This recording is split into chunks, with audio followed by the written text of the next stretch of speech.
if they don't allow him, then obviously from then on they will bring in Faletti onto the bench. Okay. So that's obviously Flair. And then Jimmy Williams and Wellesley, they've gone through their process of return to play. And so they're obviously lining up for us this weekend. And then we've put Ryan McCauley into the starting side. And the other one was obviously Gareth coming in at 9. We were all looking to rotate our 9s into the New Zealand block. And we think that he'll be really useful against the Highlanders. So that's probably a rundown of the team. Can you give us a bit of background on Gareth? We don't know much about him. He came from Worcester and the Saracens. He's an Englishman. Yep. Give us a bit of background. So he's actually a South African, but he's grew up in he's English as well. So he's an interesting combination. But Gareth was a guy we started to track when we lost Robbo, one of our halfbacks over here. He's got a really good kicking game, has some great game management, runs a good game. And that's kind of what we're looking for out of him in the weekend. Absolutely. I think we've got to look past the headline result, and that is if we have a look at forward-looking indicators of employment, they are suggesting a slowing in employment to come. Oh, that's good. I think we've got... There we go. We've got the news bulletin from 96 FM. Yeah, we just got 96 FM on us. I think they just want to put their audio on. Great. Yeah, a little bit of news there. So Chrono, can you talk us through Rhino back and Felix has moved to the bench? Is it great to have another locking power? Will Rhino be calling lineouts on the weekend? Well, obviously, Ryan scrums really well, so he's a good scrummaging lock. He runs a good line out and adds a little bit of height, so that's probably the main reasons why we're in here. But at the same time, Felix and Jackson Pugh and those guys are all doing a good job. Just horses for courses for this game. Okay, and Rahboni, yourself, you had your force debut last weekend and you've earned your spot again at the number 8. Can you talk us through what it meant to run on for the force and how great it feels to be back in New Zealand right now? Yeah, definitely. I think I'm really grateful, obviously, that I got the opportunity to represent the Western Force on the weekend. Coming back into Super Rugby and being in and around that professional environment has been really good. And we get privileges like this, come to Queenstown and have a couple of coffees out here and get amongst training, which is an unreal opportunity. So grateful. And how did it feel to be partnering with, say, the likes of Wellesley and Ollie Callan either side of you? How have you trained yet in Queenstown? What's the vibe been like? Because that's a new combination in the back row there. Yeah, definitely. We got a little bit of training in today, which is good. But I don't think we have to, really see too much of them or train together to know what they can do. I know Wellesley and Ollie, have been really awesome defenders. And hopefully I can just tip to them and, we work out that chemistry on field and just build something good in that back row. Okay, let's open the floor. Ben, Justin, did you have anything?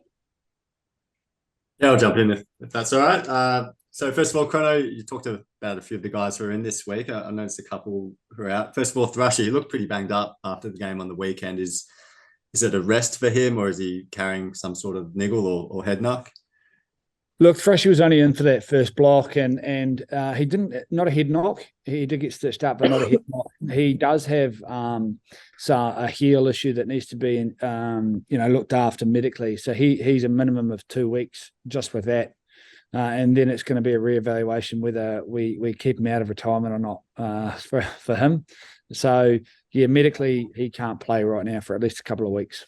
Yep. Is he with you guys in New Zealand or do you just keep him back in Perth? We keep him back at home. He's got to make sure he looks after it. He's going to get a cortisone jab in it and then just lay low. Yep. So we wouldn't bring him over here. And I guess with a couple of guys back from injury, can you still play him? Is that still your choice once he is fit again, or is there not going to be room for him? Oh, we'd always try and make room for him, but that's going to be his choice. And I think, he filled that space for us for that short period of time, and I think he just needs to reevaluate now and see how he feels. Yeah. And Manasseh on the bench, what was your thinking there? Yeah, well, Zach's just come back from a hamstring, and therefore for us, warm him up, get him on. He was really good for us in those first couple of games, like a lot of hard work, really good finisher. TP is a big, strong body as well, and so all three of those guys, it's about giving them all minutes. So Manasa will come off the bench, and we feel like he can add a lot of impact off the bench. I mean, he's a brilliant player, so we're probably lucky there's a bit of competition happening between the three of them. And the challenge of winning in New Zealand, the Force have endured a lot of tough days over there. Can you talk about how significant it would be if you win over there and the challenge of doing that? Well, what we want is a great performance. And you can see from our games previously that we've had parts of games that have been great in terms of performance, and then parts of games where we have taken our foot off the accelerator. For us, it's about putting an 82-minute performance together on the field. And, we've talked a lot about that post-game, post-Moana. So, that's going to be our major focus is what we do. And you talked after the game how it was pretty ugly. Can we expect it to be a bit prettier this week, or what do you expect?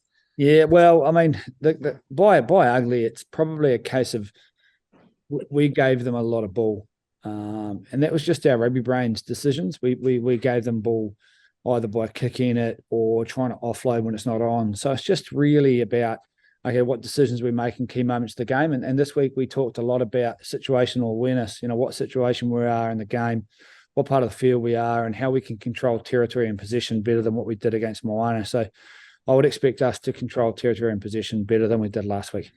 Yeah, and Rahboni, just a couple of quick ones for you. First of all, nice to meet you. First time we've had a chat to you.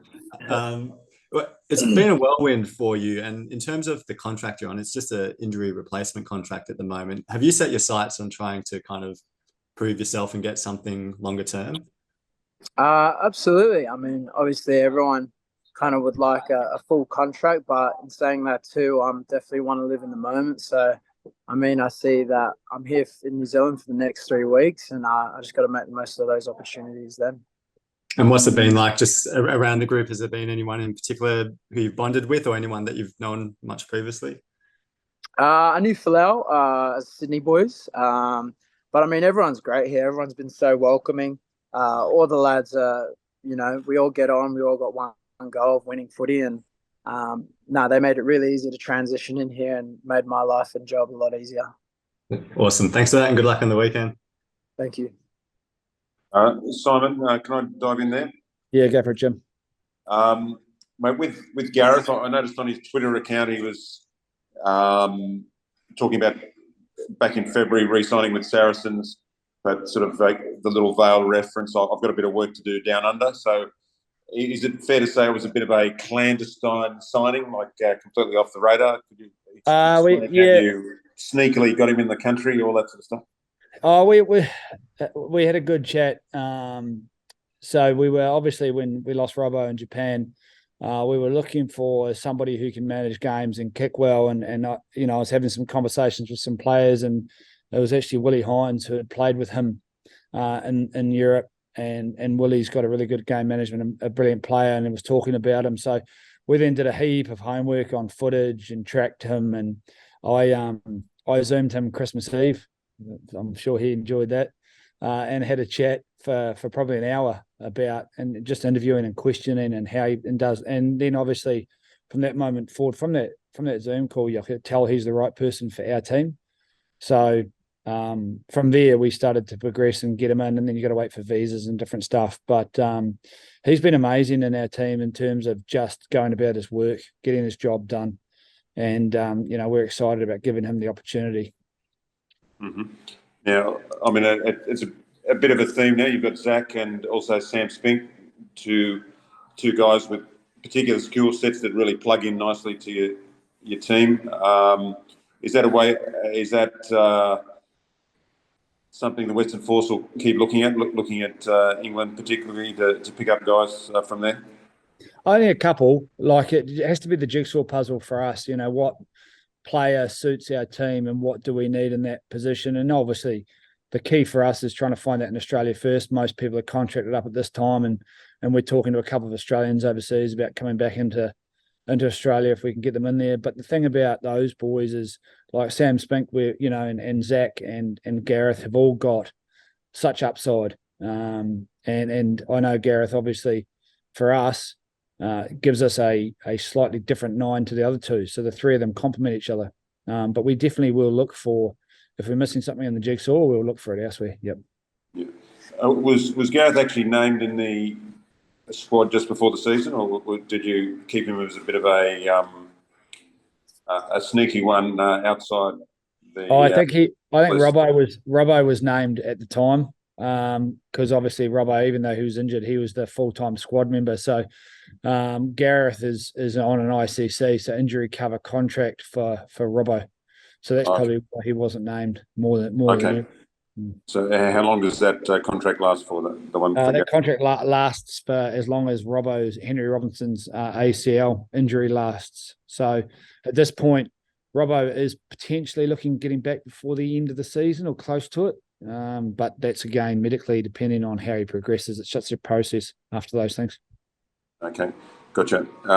Just looking, Gareth's a pretty sparky little blindside worker as well. Like he's got a bit of sevens background, so he's going to be involved in the game a fair bit, isn't he? Yeah, Jim. Look, he comes into the line really well defensively. He picks and chooses the right time. He's got a bit of sparky about him. He's really good frontline runner, so he can frontline run and get inside balls, and therefore support line running is a big part of his game, as well as his kicking. So yeah, he's got a few great attributes. Great, thanks, Simon. Thanks, Norris. Simon, if I may just jump in quickly, it's been the Force have lost 5 in a row against the Highlanders. I know it's very different team, different coaching staff, different players. But have you sensed any motivation from within the squad this week to, I guess, right the wrongs of those last performances against the team? To be honest, we're more about getting this squad right now a great performance. So we're probably, to be honest, looking at the history of the Highlanders versus the Force, not so much. Looking at the last 3 games we've played, yes. Like we're probably looking at growing on the last 3 games we've played rather than looking at the past too much. The Highlanders are a great team. Like I know that they've had a bit of a harder start to the season with, but there's some amazing players in that group. So it's going to be a huge test, and our boys, it's all about how we can perform this weekend. Yeah. And just one quickly for Rahboni. Obviously, you've you answered Chrono's call, and it was a bit of a whirlwind introduction last week. And a couple of the other guys in the press box were pretty impressed with your performance. What does it mean to you to have another chance at Super Rugby? Yeah, it's massive. As I was saying to the lads earlier, a month before I'm concreting, and then to be here and having these opportunities now is massive for me. So I think it's just definitely a big focus on capitalising on having these opportunities and making the most of them while they're here. All good. That's all, mate.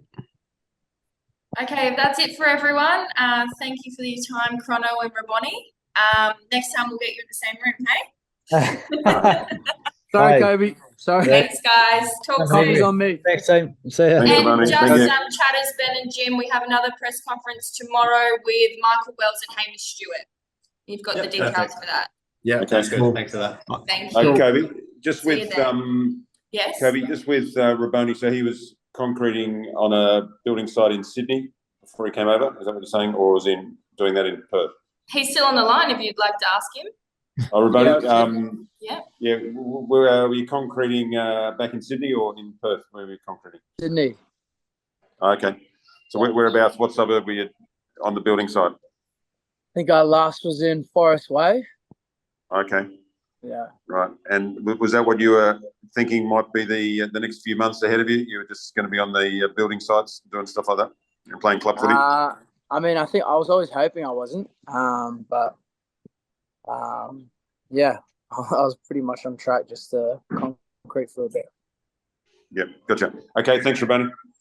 Easy. Thank you. Awesome. Thank you, Rahboni. Talk then. Thank you. Cheers. Thanks, Kobe. Tomorrow. See you guys. Bye. Yeah.